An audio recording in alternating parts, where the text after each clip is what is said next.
அத்தியாயம் 19. மரியம் ஒரு பெண்மணியின் பெயர். அளவற்ற அருளாளனும் நிகரற்ற அன்புடையவனுமாகிய அல்லாஹுவின் பெயரால். கஃப் ஹ ய ஐன் சாத். இது உமது இறைவன் தனது அடியார் ஜக்கரியாவுக்கு செய்த அருளை கூறுதல். அவர் தமது இறைவனை ரகசியமாக அழைத்து பிரார்த்தித்தார். என் இறைவா, என் எலும்பு பலவீனம் அடைந்து விட்டது, தலையும் நரையால் மின்னுகிறது. என் இறைவா, உன்னிடம் பிரார்த்தித்ததில் நான் துர்பாகியசாலியாக இருந்ததில்லை. எனக்கு பின் உறவினர்கள் குறித்து நான் அஞ்சுகிறேன். என் மனைவியும் பிள்ளை பேறு அற்றவளாக இருக்கிறார். எனவே ஒரு உதவியாளனை நீ எனக்கு வழங்குவாயாக. அவர் எனக்கும் யாக்கோபின் குடும்பத்தாருக்கும் வாரிசாவார். என் இறைவா, அவரை உன்னால் பொருந்திக் கொள்ளப்பட்டவராக ஆக்குவாயாக என்றார். ஜக்கரியாவே, ஒரு புதல்வன் பற்றி உமக்கு நாம் நற்செய்தி கூறுகிறோம். அவரது பெயர் யஹ்யா. இப்பெயரிடப்பட்டவரை இவருக்கு முன் நாம் ஏற்படுத்தியதில்லை என இறைவன் கூறினான். என் இறைவா, எனக்கு எப்படி புதல்வன் தோன்றுவான்? என் மனைவியோ பிள்ளை பேறு அற்றவளாக இருக்கிறார். நானோ முதுமையின் இறுதியை அடைந்து விட்டேன் என்று அவர் கூறினார். அப்படித்தான் என்று இறைவன் கூறினான். அது எனக்கு எளிதானது. நீ எந்த பொருளாகவும் இல்லாதிருந்த நிலையில் உம்மை படைத்தேன் எனவும் உமது இறைவன் கூறினான் என்று கூறப்பட்டது. என் இறைவா, எனக்கு ஒரு அடையாளத்தை காட்டு என்று அவர் கேட்டார். குறைபாடற்ற நிலையில் நீர் இருந்தும் 3 இரவுகள் மனிதர்களிடம் நீர் பேச மாட்டீர் என்பதே உமக்கு அடையாளம் என்று அவன் கூறினான். தொழும் இடத்தை விட்டு அவர் தமது சமுதாயத்திடம் வந்து காலையிலும் மாலையிலும் துதியுங்கள் என்று செய்கையால் அறிவித்தார். யஹ்யாவே, இவ்வேதத்தை பலமாக பிடித்துக் கொள்வீராக என்று கூறினோம். சிறுவராக இருக்கும் போதே அவருக்கு அதிகாரத்தை அளித்தோம். அவர் நம்மிடம் இருந்து இரக்கத்தன்மை பெற்றவராகவும் தூய்மையானவராகவும் நம்மை அஞ்சுபவராகவும் தமது பெற்றோருக்கு நன்மை செய்பவராகவும் இருந்தார். பாவம் செய்பவராகவோ அடக்குமுறை செய்பவராகவோ அவர் இருக்கவில்லை. அவர் பிறந்த நாளிலும் அவர் மரணிக்கும் நாளிலும் உயிருடன் அவர் எழுப்பப்படும் நாளிலும் அவர் மீது நிம்மதி உண்டு. இவ்வேதத்தில் மரியமை பற்றி நினைவூட்டுவீராக. தமது குடும்பத்தினரை விட்டு கிழக்கு திசையில் உள்ள இடத்தில் அவர் தனித்திருந்தார். அவர்களை விட்டும் ஒரு திரையை அவர் போட்டுக் கொண்டார். அவரிடம் நமது ரூஹை அனுப்பினோம். அவர் முழுமையான மனிதராக அவருக்கு தோற்றமளித்தார். நீர் இறையச்சமுடையவராக இருந்தால் உம்மை விட்டும் அளவற்ற அருள்வாளனிடம் நான் பாதுகாப்பு தேடுகிறேன் என்று மரியம் கூறினார். நான் உமக்கு பரிசுத்தமான புதல்வனை அன்பளிப்பு தருவதற்காக வந்த உமது இறைவனின் தூதன் என்று அவர் கூறினார். எந்த ஆணும் என்னை தீண்டாமலும் நான் நடத்தை கெட்டவளாக இல்லாமலும் இருக்க எனக்கு எப்படி புதல்வன் உருவாக முடியும் என்று மரியம் கேட்டார். அப்படித்தான் என்று இறைவன் கூறினான்.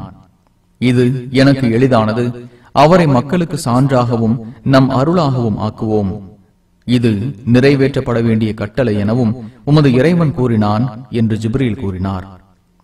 பின்னர் கருவுற்று அக்கருவுடன் தூரமான இடத்தில் ஒதுங்கினார். பிரசவ வலி அவரை ஒரு பேரீச்சை மரத்தின் அடிப்பாகத்திற்கு கொண்டு சென்றது. நான் இதற்கு முன்பே இறந்து அடியோடு மரக்கடிக்கப்பட்டவளாக இருந்திருக்க கூடாதா என்று அவர் கூறினார். கவலைப்படாதீர், உமது இறைவன் உமக்கு கீழே ஊற்றை ஏற்படுத்தியுள்ளான் என்று அவரது கீழ்ப்புறத்திலிருந்து வானவர் அழைத்தார். பேரீச்சை மரத்தின் அடிபாகத்தை உலுக்குவீராக, அது உம்மீது பசுமையான பழங்களை சொரியும் என்றார். நீர் உண்டு பருகி மன நிறைவடைவீராக. மனிதர்களில் எவரையேனும் நீர் கண்டால், நான் அளவற்ற அருளாளனுக்கு நோன்பு நோற்பதாக நேர்ச்சை செய்துவிட்டேன், இன்று எந்த மனிதனிடமும் பேச மாட்டேன் என்று கூறுவாயாக. அவர் பிள்ளையை பெற்று அப்பிள்ளையை தமது சமுதாயத்திடம் கொண்டு வந்தார். மரியமே, பயங்கரமான காரியத்தை செய்துவிட்டாயே என்று அவர்கள் கேட்டனர்.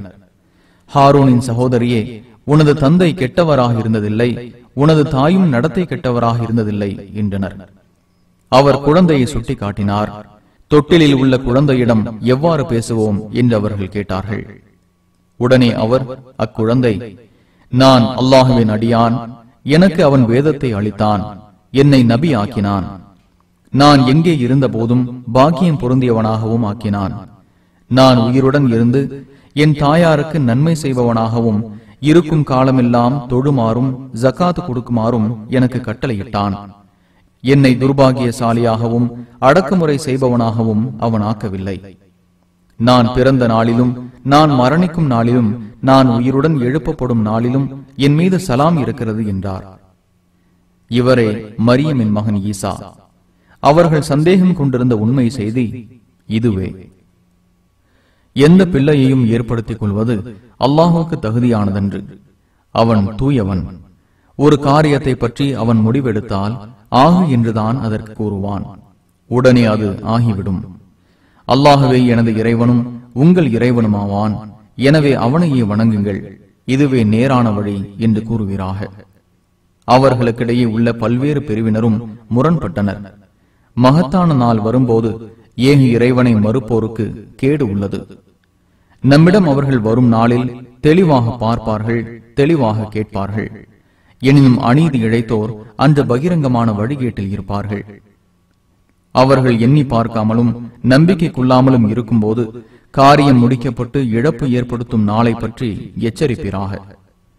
பூமிக்கும் அதன் மேல் இருப்போருக்கும் நாமே வாரிசாவோம். அவர்கள் நம்மிடமே திரும்ப கொண்டு வரப்படுவார்கள். இவ்வேதத்தில் இப்ராஹீமை பற்றியும் நினைவூட்டுவீராக. அவர் மிக்க உண்மையாளராகவும் நபியாகவும் இருந்தார்.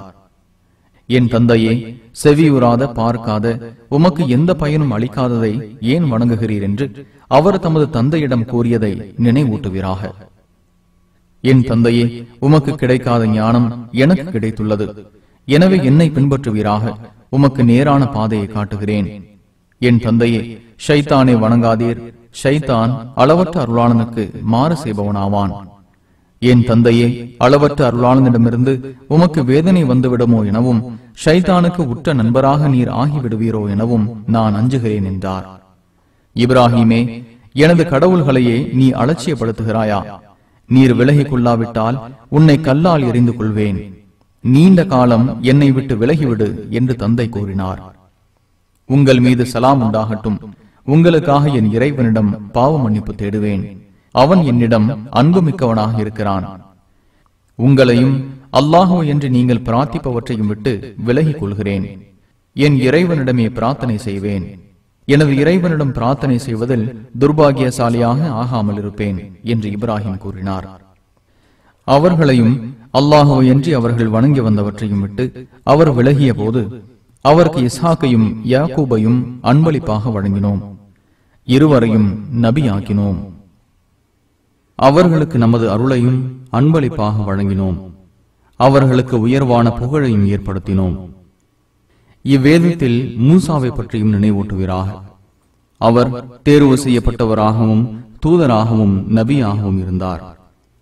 தூர் மலையின் வளப்பகுதியிலிருந்து அவரை அழைத்தோம். நம்மிடம் பேசுவதற்காக அவரை நெருக்கமாக்கினோம். நமது அருளால் அவரது சகோதரர் ஹாரூனை நபியாக அவருக்கு அன்பளிப்பு செய்தோம். இவ்வேதத்தில் இஸ்மாயிலையும் நினைவூட்டுவீராக. அவர் வாக்கை நிறைவேற்றுபவராகவும் தூதராகவும் நபியாகவும் இருந்தார். அவர் தமது குடும்பத்தாருக்கு தொழுகையையும் ஜக்காத்தையும் ஏவக்கூடியவராக இருந்தார். தமது இறைவனால் திருப்தி கொள்ளப்பட்டவராகவும் இருந்தார். இவ்வேதத்தில் இத்ரீஸையும் நினைவூட்டுவீராக. அவர் மிக்க உண்மையாளராகவும் நபியாகவும் இருந்தார். அவரை உயரமான தகுதிக்கு உயர்த்தினோம். அவர்கள் ஆதமுடைய வழித்தோன்றர்களிலும் நூகுடன் நாம் கப்பலில் ஏற்றியவர்களிலும் இப்ராஹிம் இஸ்ராயில் ஆகியோரின் வழித்தோன்றர்களிலும் நாம் நேர் வழி காட்டி தேர்ந்தெடுத்த நபிமார்கள் ஆவர். அவர்கள் மீது அல்லாஹ் அருள் புரிந்தான். அவர்களிடம் அளவற்ற அருளாளனின் வசனங்கள் கூறப்பட்டால் அழுது சஜிதாவில் வீழுவார்கள். அவர்களுக்கு பின்னர் வழித்தோன்றல்கள் வந்தனர். அவர்கள் தொழுகையை பாழாக்கினர், மனோ இச்சைகளை பின்பற்றினர். அவர்கள் பின்னர் இழப்பை சந்திப்பார்கள். திருந்தி நம்பிக்கை கொண்டு நல்லறம் செய்தவரை தவிர அவர்கள் சொர்க்கத்தில் நுழைவார்கள். சிறிதளவும் அநீதி இழைக்கப்பட மாட்டார்கள். அவை நிலையான சொர்க்கச் சோலைகள். அளவற்ற அருளாளன் அதை தனது அடியார்களுக்கு வாக்களித்து மறைவாக வைத்துள்ளான். அவனது வாக்கு நிறைவேற்றப்படக்கூடியதாகும். அங்கே சலாம் என்பதை தவிர எந்த வீணானதையும் அவர்கள் செவியுற மாட்டார்கள். அங்கே காலையிலும் மாலையிலும் அவர்களுக்குரிய உணவுகள் உள்ளன. நமது அடியார்களில் நம்மை அஞ்சுவோரை இந்த சொர்க்கத்துக்கு வாரிசுகளாக்குவோம். முகம்மதே, உமது இறைவனின் கட்டளை இருந்தால் தவிர இறங்க மாட்டோம். எங்களுக்கு முன் உள்ளதும் பின் உள்ளதும் அவற்றுக்கு இடையே உள்ளதும் அவனுக்கே உரியன.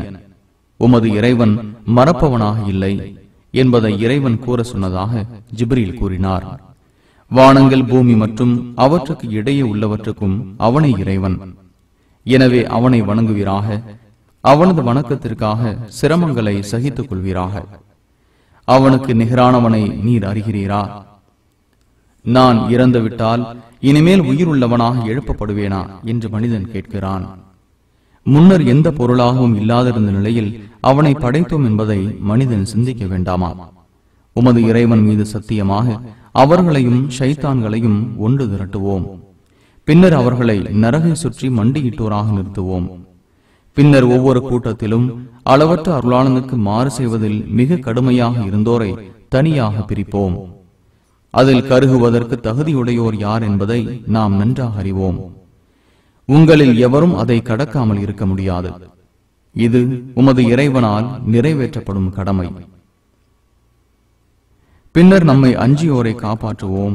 அநீதி இழைத்தோரை மண்டியிட்டோராக அதிலேயே விட்டுவிடுவோம். நமது தெளிவான வசனங்கள் அவர்களுக்கு கூறப்படும் போது நம் இரு கூட்டத்தினரில் சிறப்பான தங்குமிடத்திலும் சிறப்பான சபையிலும் இருப்போர் யார் என்று நம்பிக்கை கொண்டோரை நோக்கி ஏக இறைவனை மறுப்போர் கேட்கின்றனர். இவர்களை விட அழகிய சாதனங்களுடனும் தோற்றத்துடனும் இருந்த எத்தனையோ தலைமுறையினரை இவர்களுக்கு முன் அழித்துள்ளோம். வழிகேட்டில் இருப்போருக்கு அளவற்ற அருளாளன் அவகாசத்தை நீட்டிக்கிறான் என்று கூறுகிறார்கள். எச்சரிக்கப்பட்ட வேதனையை அல்லது யுக முடிவு நேரத்தை அவர்கள் சந்திக்கும் போது கெட்ட தங்குமிடத்திற்குரியவரும் பலவீனமான படையுடையவரும் யார் என்பதை அறிவார்கள். நேர்வழி பெற்றோருக்கு நேர்வழியை அல்லாஹ் அதிகமாக்குகிறான். நிலையான நல்லறங்களே உமது இறைவனிடம் சிறந்த கூலிக்கும் சிறந்த தங்குமிடத்திற்கும் உரியது. நமது வசனங்களை மறுத்தவனை கண்டீரா? எனக்கு செல்வமும் சந்ததியும் வழங்கப்படும் என்று கூறுகிறான். மறைவானவற்றை இவன் கண்டுபிடித்து விட்டானா? அல்லது அளவற்ற அருளாளனிடம் ஏதேனும் உறுதிமொழியை பெற்றானா? அவ்வாறு ஏதுமில்லை. அவன் கூறுவதை பதிவு செய்வோம். அவனுக்கு வேதனையை ஒரே அடியாக நீட்டுவோம். அவன் எதை பற்றி பேசினானோ அதற்கு அவனது செல்வங்களுக்கும் சந்ததிகளுக்கும் நாமே வாரிசாகிவிடுவோம். தன்னந்தனியாக நம்மிடம் அவன் வருவான்.